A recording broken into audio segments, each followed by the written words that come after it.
Hey everybody, welcome back to another episode of FSi DFS Fantasy Baseball Picks. I'm Ross Megawar 31.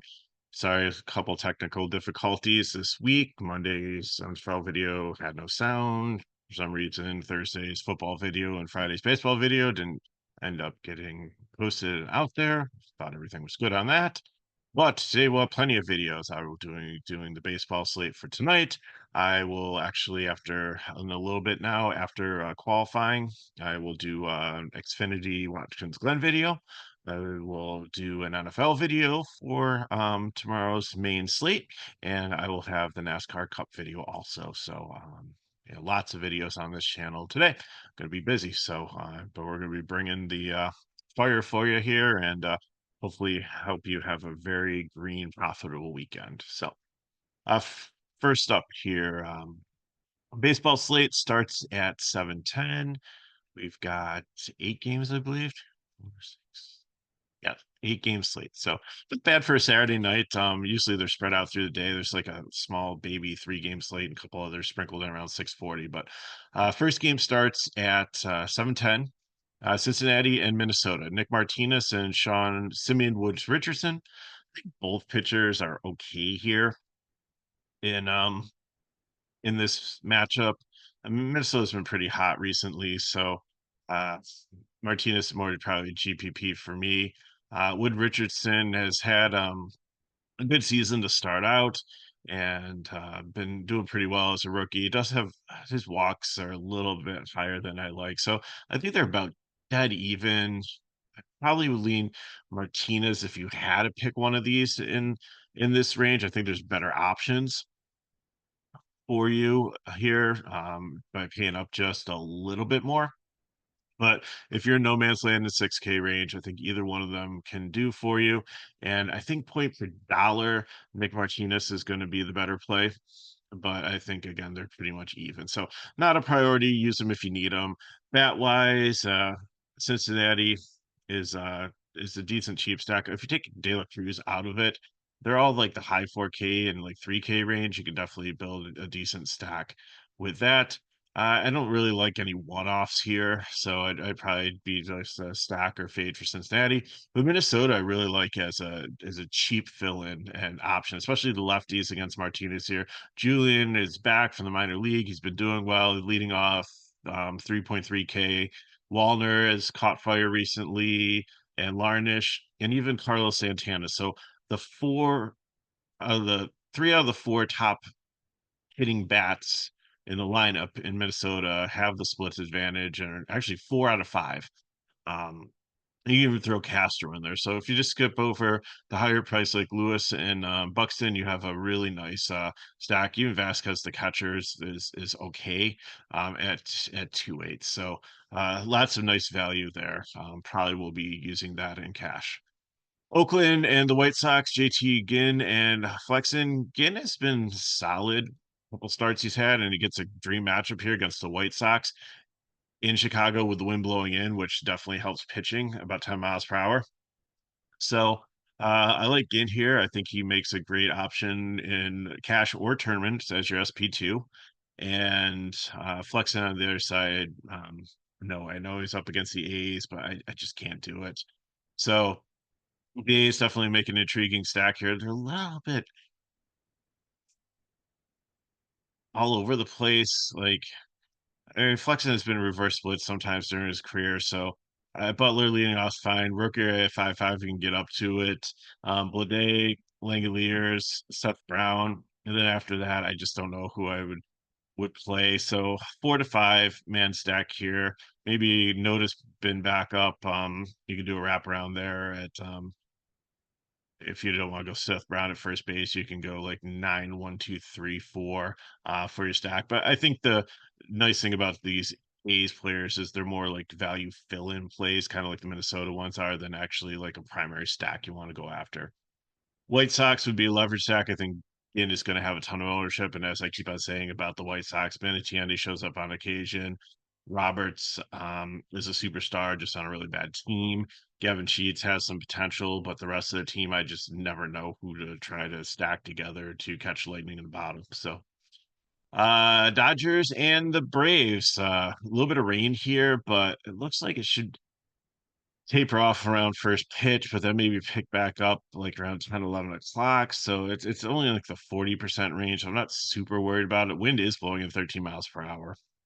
So definitely have to keep an eye on the weather in this one. So Flaherty and Chris Sale, great pitching matchup here, but the weather just kind of scares me off paying 10K for them. Plus, each offense is, I know the Braves aren't what they used to be last year and early in the season with all the injuries, but they still have some potential there.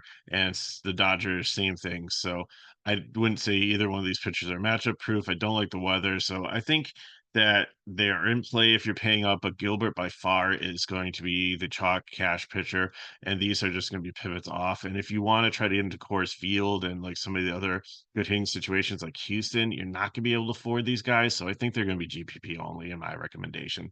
Same thing with the stacks here. Both of them are going to be a leverage stack. So in a dollar, build a Dodger stack, build a Atlanta stack. Don't pair the pitcher with them because you're not going to be able to afford the bats that you want. But I think that if either one of these pitchers has an off night, then there you go. For a dollar, you probably have very low ownership on the Dodgers and the Braves. Milwaukee and the Diamondbacks, so Tobias Myers and Brandon Fadot. Um, Myers has been solid. Milwaukee or Arizona is better against left-handed pitching, so I think he's solidly in play here. I'm staying a little high at 8.2, so I think probably more of GPP play than someone that I'd look for in cash. But we'll have to see how the builds go for that. I think there's definitely has some upside here. But that on the other side, like his projections and his ownership and everything looks good, but Milwaukee's not a bad team. And God has been giving up runs like they're going out of style. It's absolutely been crazy. Let me take a look at his game log here. Okay, so at Houston, 4 innings pitched, 4 earned runs, 1 home run. Against the Dodgers, okay, so he's had some bad matchups. 3 earned runs, no home runs. The Mets, 8 runs given up, 6 earned runs, 1 home run. He gave a 4 against the Marlins. He gave a 4 against the Colorado in Milwaukee or in Arizona, not in Colorado. Um, Cleveland gave up 4 earned runs. He's just the last time that he had a clean game was against the Cubs, and that was in July 21st. So just not a good streak. Start off the season with like a World Series hangover. He was like I think it was like almost their ace with like all the injuries and stuff. I think he started game one as a rookie last year in the World Series and did okay. And we were all excited about this year. Spring training wasn't bad, but then started the season rough, put it together and like, okay, this guy's rounded back into form. He's got to figure it out, but it's gone the other way recently. So, long story short, I'm not playing him. I'm gonna let everybody else look at the projections and ownerships that are out there and play him. And I'm gonna be stacking some Milwaukee. So, give me Churio, give me Mitchell, give me Contreras. Don't give me Jake Browers. I know he has a split advantage. I know he has some power. I know it's a right-hander that's giving up, but he's batting like 172, so I can't do that. So give me Adamas and then give me like maybe Sale Frelick or Reese Hoskins if I'm a Trang. I think I'd like Trang on the bottom as like a wraparound. If he's batting eighth, I'd just go probably 8, 1, 2, 3, 5 if I'm stacking them. Arizona, again, I think you can do it. They have some decent bats. Myers has been good, but not like matchup proof. So Carroll, Marte, Peterson, Walker's good on both sides of the plate. Pavin Smith is an outstanding play at first base if you need a punt. He's only 2.8 and has some power there, has the splits advantage and batting fifth with a lot of guys that can be on base ahead of him. And then you have McCarthy there too at 4-3. So I would if you're stacking it, I would stack combinations of those first six. I kind of skip over Suarez and Padermo. If you need the cheapest catcher on the slate too, Herrera's there also as a switch hitter at 2-2.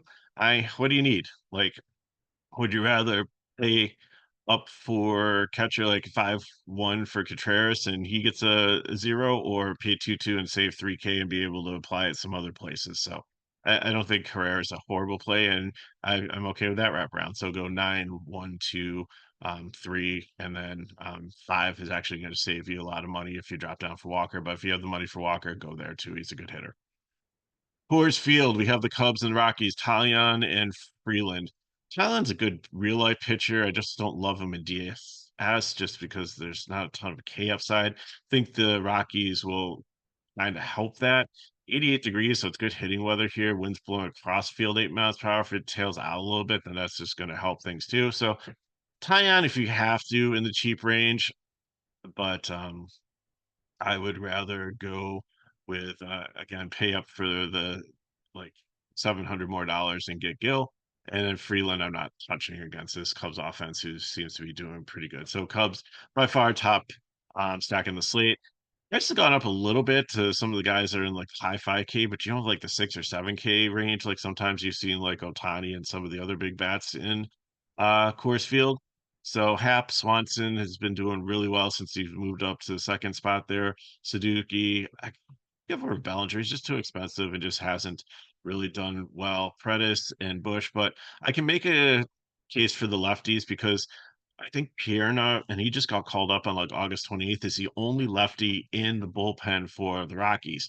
So if these lefties are in the lineup, they're not getting switched out because, and they're going to have good matchups. And I think Bush had a home run last night. Actually, he had like 24 DK points. I think he had a home run and like 3 or 4 RBIs. So again, I think it was the case where the starter was a lefty, but I played him, and then later on when the bullpen, which is atrocious, came in, they gave up runs to the lefties who had the splits advantage against the righties that are out there. So many ways to play them.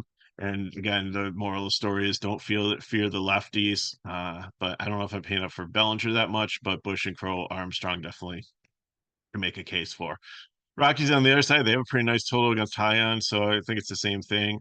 I stick to the top of the order usually. I mean, Jones hasn't been bad. I wish he it wasn't hurt so much and was able to kind of realize his potential. I think he's like as Blackman moves out and McMahon's getting older too, like Tovar, Doyle, Toglia, Jones, some of the rookie outfielders they have are going to be the future of this team. But for this slate today, like Blackman, Tovar, Doyle, McMahon, Tovar or Jones is probably where I'd go. I'd probably gonna skip over Brendan Rodgers. I just don't see the production there. But if you need second base in your lineup, I'm perfectly fine for it. San Diego and San Francisco, Joe Musgrave and Mason Black. Musgrove, I think, is probably going to be the chalk SP2. I think everybody's going to go Gilbert Musgrove on the slate, which I'm perfectly fine with. I get it. San Francisco provides a great matchup here in pretty much a pitcher's park and 62 degrees. So it's going to be cool. Probably one of the coolest temperatures on the slate here. So great pitching weather. He's been in great form recently, and San Francisco has just kind of lost their identity. They've tried so many combinations of lineups. The mixing and matching doesn't work like it did last year. They're trying to get some young guys some playing time. Don't think they're going to make the playoffs this year. So I think that it's an experiment, and it's a great chance for Musgrove to go out there and have a very dominating game. So San Francisco would just be like a leverage stack for me.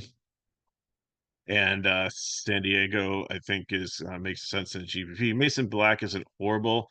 Might be get you 10 DK points at 5-7 if you're mass multi entering, take a shot at him. But I do like the San Diego offense, not as much as Chicago, Colorado, and Houston on the slate, but they'd definitely be a solid number 4 beyond the value bats that I've talked about as fill-ins. So I'll probably have at least one stack just in case they have a go off to kind of counter Houston as the late night hammer, but we'll see what happens. So speaking of Houston, it's Houston and the Angels at LA. Verlander and Anderson. Verlander struggled. He has had negative DK points the last couple of games and is giving up runs. Like he'll go out there and be solid at first, but like the second time through the lineup, it's just absolutely getting pounded. Tyler Anderson's been okay holding his own, but again, I think you can get the same amount of DK points out of Mason Black at 5-7 as you can at Tyler Anderson at 7-4. So probably not, definitely not touching him. It's going to be a fade. Houston starting to click and put it together, scoring some runs last night, starting to get healthy. So Houston stack definitely like here. Or Altuve, Diaz, I like hitting at the third spot there. Bregman, Pena, Carantini switch hitting catcher, and Tucker and Alvarez, even though they're lefties, I'm perfectly fine playing them also.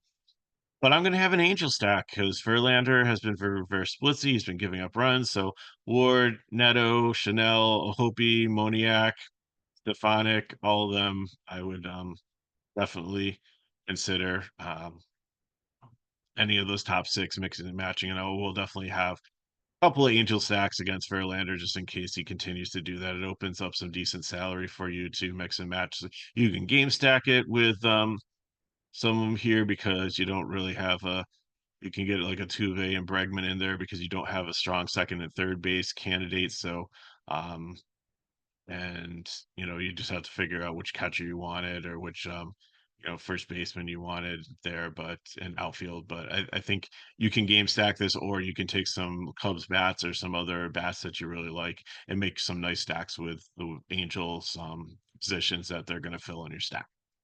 Final game we have is Texas and Seattle. We have Max Scherzer and Logan Gilbert. Scherzer returns. DeGrom's back, so Texas finally has a rotation that they dreamed about, but I just don't think that they're going to be quite there yet. I don't know if they're going to make the playoffs. They shut down Seager for the season with sports hernia, so I think they're just kind of kicking the tires to see what they've got for next year, if they're going to be able to keep these guys or if they're going to trade them away or let them leave via free agency to just kind of rebuild. I think Texas will be back very strong. I just think they had a lot of injuries this year with Young. They lost Evan Carter.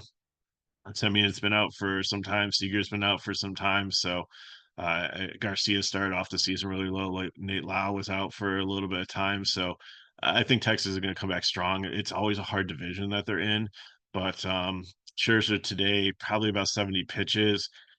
Seattle is one of the highest strikeout matchups you can have in Major League Baseball. So in GPPs, definitely probably get you 12 to 15 DK points at 8K. That's not bad.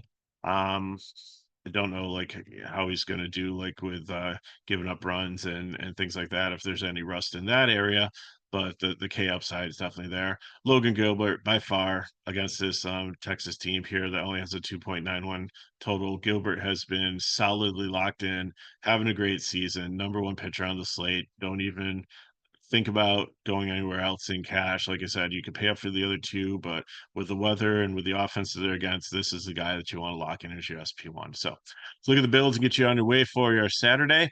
So, like I said, Gilbert and Musgrove. If you want to drop down the game, they have a little bit more money. I'm fine with that.